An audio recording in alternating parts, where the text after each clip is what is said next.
Hi, my name is Amy Abbey, and I am a family nurse practitioner student at the University of St. Augustine. And I am here today to demonstrate some interview questions and answers. So let's get started. Some common questions that might be asked during an interview process would be, what are your short and long-term range goals, and how do you expect to achieve them? Well, in short, I plan to pass my FNP board certification and begin practicing in the family care setting with a clinical focus on cardiovascular health. I have over 6 years of experience as a registered nurse in cardiovascular, perioperative, and acute care.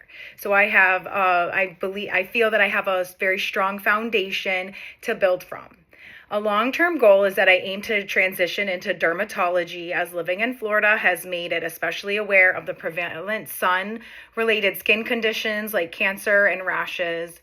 I plan to achieve goals through continuing education, mentorship, clinical training, and hands-on patient care.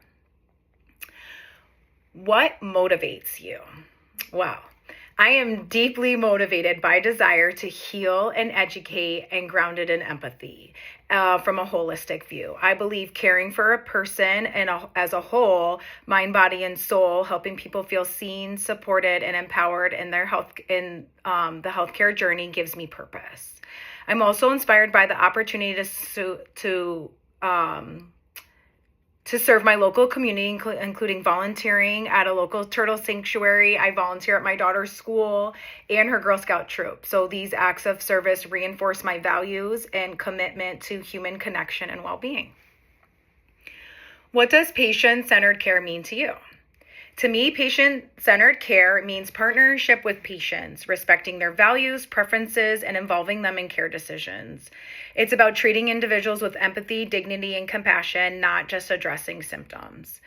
This philosophy is actually backed by the Institute of Healthcare Improvement from 2022, which emphasizes the patient-centered care, improved outcome satisfaction, and trust. I strive to practice this through active listening, shared decision-making, and deep commitment to patient advocacy. How do you interact with families and patients? I engage patients and their families with open communication, empathy, and non-judgmental presence. I build trust by actively listening and making sure patients feel heard and understood. I had a former supervisor recognize this strength and even included me in her PhD dissertation that focused on effective communication and the clinical skills.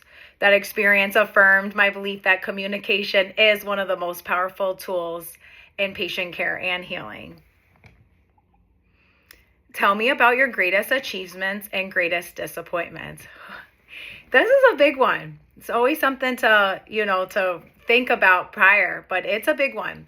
So one of my proudest achievements is going to be getting into school and completing my FNP nurse practitioner program while balancing motherhood, professional responsibilities, my community involvement this is one of my greatest achievements. My greatest disappointment was remaining too long in the clinical position where I felt underutilized. However, the experience definitely sparked my decision and to advocate my career and to grow into an FNP. This has taught me the importance of knowing my worth and continually striving to impact and grow. Tell me about the best and worst bosses you've had. Now we're getting some juice. Okay, so the best boss I've had was not only supportive, but collaborative. She saw strengths in me that I hadn't fully acknowledged and went so far to include me in her dissertation. She had also encouraged open dialogue, professional development. On the other hand, one of the most challenging bosses I worked with lacked transparency support. So that experience taught me the importance of clear communication, mutual respect, and building strong team dynamics. And these are principles I now will carry forward into my own leadership styles. How do you handle stress? Definitely a question that's probably going to be asked. I manage stress by staying grounded through physical activity and nature. So I exercise 3 times a week. I incorporate yoga, Pilates, cardio, and to maintain my mental and physical well-being. I also find peace in tending to my butterfly garden, which serves as a personal sanctuary and creative outlet. Additionally, I volunteer with the local total sanctuary. My daughter's school helps me remain connected with my community and actually provides me a sense of joy and purpose beyond my clinical work. What are you looking for in this job? I'm looking for a role that values patient-centered care. It supports provider autonomy and fosters continual learning and growth, especially in the medical field. I want to continue to grow, not only for myself, but for my patients and to advocate for them. I want to work in a team-oriented environment where I can contribute meaningfully, provide evidence-based care, and be a part of culture that encourages professional and personal development, as opposed to receive that from my colleagues and peers as well. I'm especially passionate about educating patients and peers, and I'm eager to use my skills to serve and uplift those around me. What constructive criticism have you received from employers?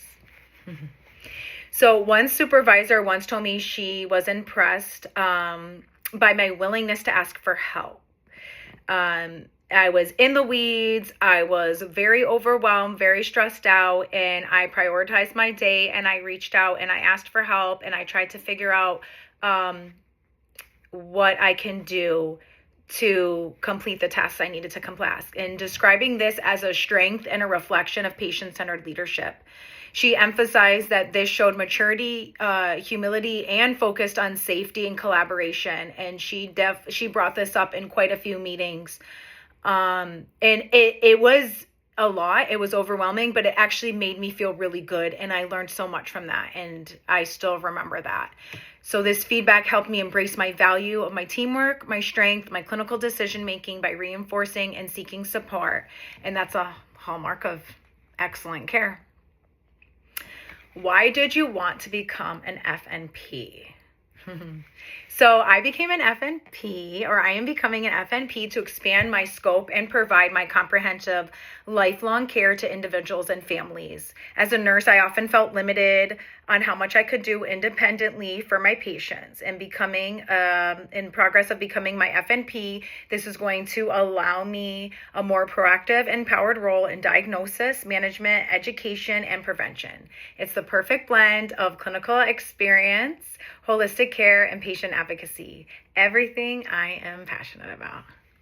Thank you so much for your time. Send over some more questions and we can review them and go through that. And I really appreciate your time listening to me and helping me expand my knowledge.